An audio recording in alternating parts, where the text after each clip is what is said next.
No meio da Serra Gaúcha, paisagens para relaxar e aproveitar a natureza. A nossa equipe foi conhecer um eco-resort que explora a sustentabilidade para receber bem sem agredir o meio ambiente.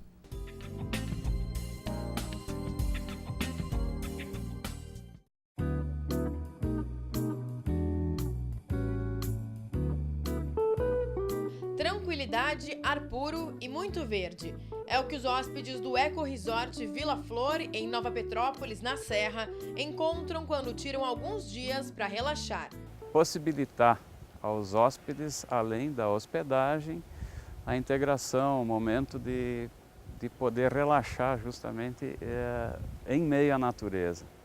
O espaço existia, era bonito, né? Só bastou a gente dar uma mãozinha, né, para ele, para deixar ele apropriado para isso. Além do verde natural, o espaço foi pensado para que as acomodações também parecessem flores reais.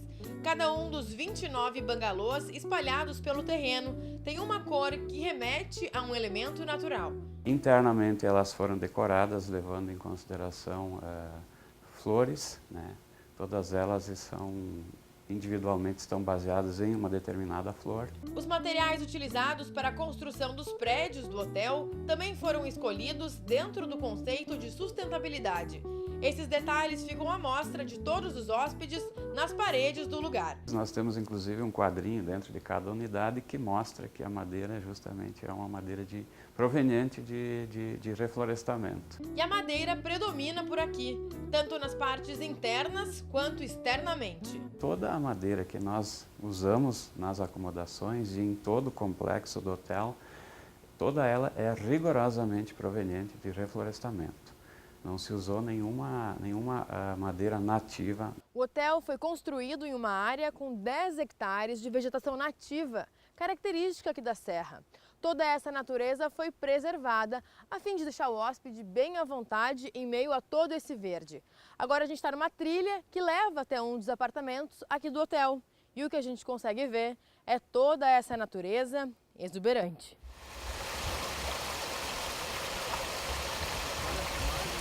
Uma das grandes preocupações no momento de realizar a obra foi justamente interferir o mínimo possível na natureza. A gente percebe a satisfação dos hóspedes quando eles vêm, né, a tranquilidade e a alegria quando eles saem daqui, né? O aquecimento da água do hotel também é sustentável. Grandes placas de aquecimento solar foram instaladas nos telhados dos prédios, diminuindo o uso de gás ao mínimo. Nos apartamentos, o aquecimento da água é feito através de placas de aquecimento solar. O aquecimento da piscina também é feito com aquecimento solar. Seja para um fim de semana ou um período maior, o que se encontra no Vila Flor é relaxamento e ar puro. Eles buscam principalmente a tranquilidade, é relaxamento, é a integração com a natureza, para muitas vezes, talvez, descarregar as energias que se acumulam durante o dia a dia profissional, né? Eles vêm para cá justamente para relaxar e certamente saem mais tranquilos do que chegaram, né?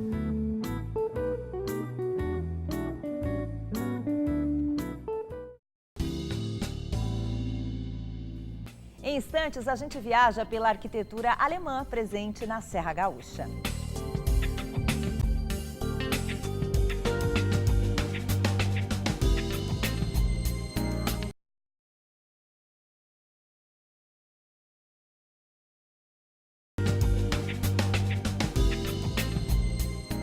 As características da arquitetura alemã são facilmente identificadas e aqui no Rio Grande do Sul, muito bem preservadas desde a chegada dos imigrantes há quase 200 anos.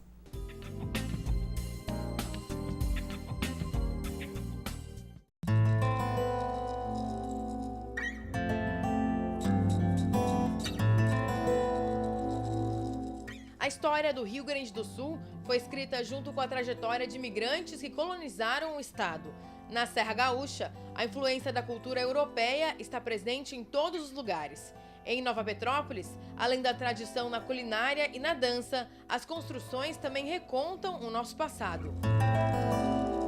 Simboliza a nossa cultura, Ela é uma parte da nossa cultura. Não adianta a gente só ter a cultura verbal e não ter uma cultura tátil, que a gente possa vivenciar.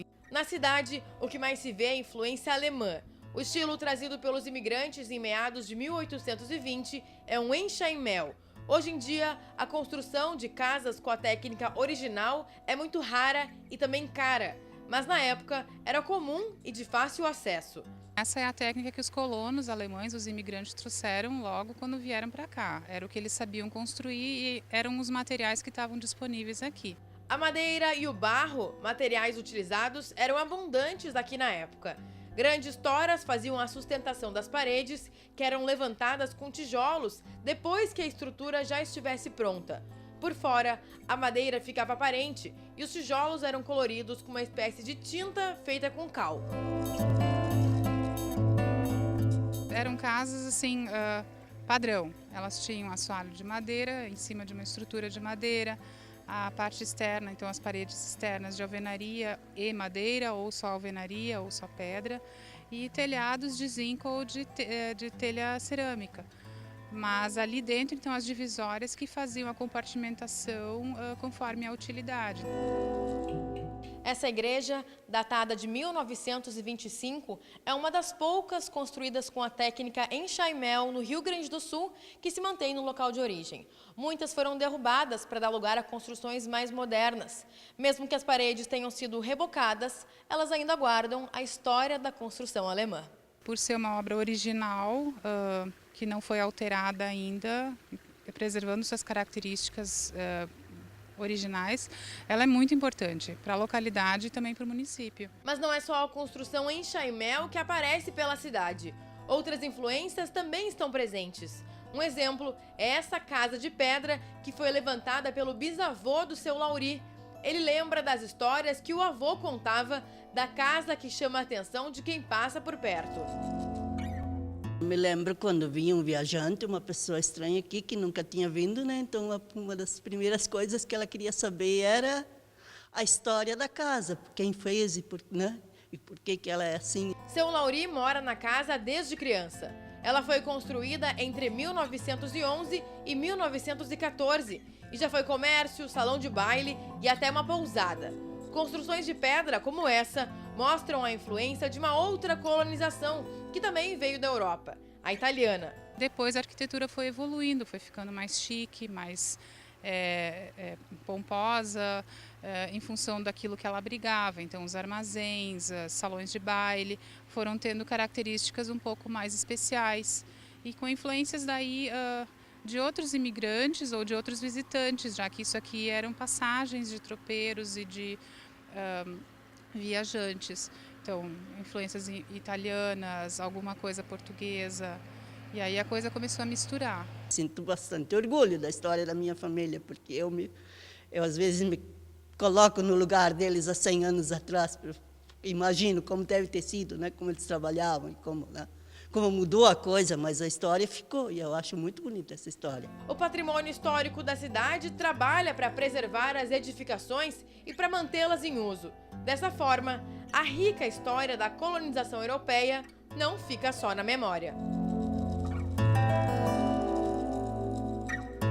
Preservar a cultura através das benfeitorias, das edificações, que são os marcos locais, são os que seguram a cultura nas próprias localidades, então isso nos interessa.